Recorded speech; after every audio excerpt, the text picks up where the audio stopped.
हमारे YouTube channel हेंच के वीडियो को लाइक शेयर सब्सक्राइब करना ना भूले।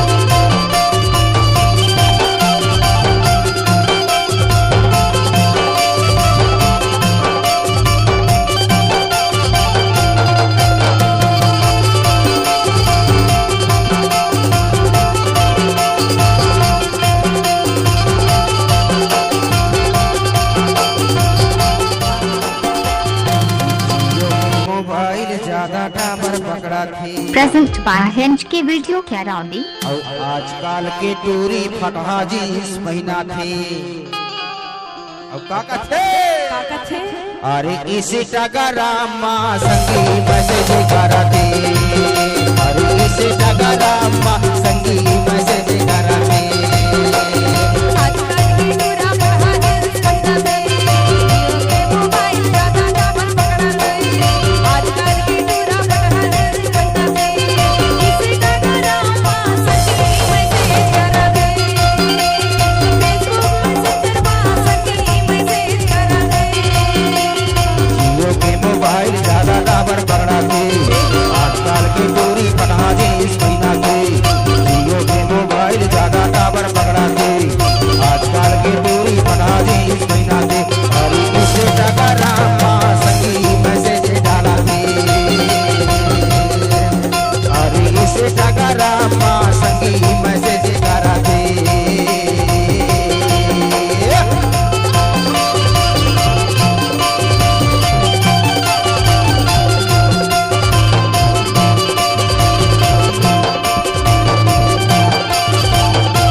दूरी ज्यादा रील बनावे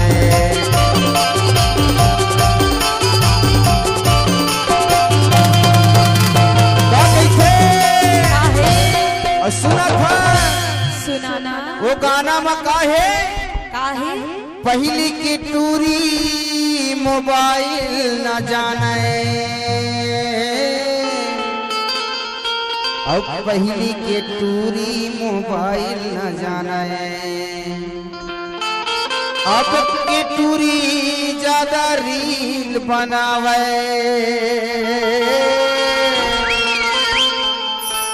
अब के टूरी ज्यादा रील बनावे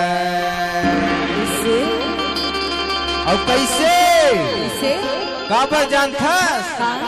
कही थे ना है मोबाइल की छाती के पीपर बन गए ना। प्रेजेंट बाय हेंच के वीडियो क्या रौदी बिल्कुल सही बात है कि छाती के पीपर बन गए मोबाइल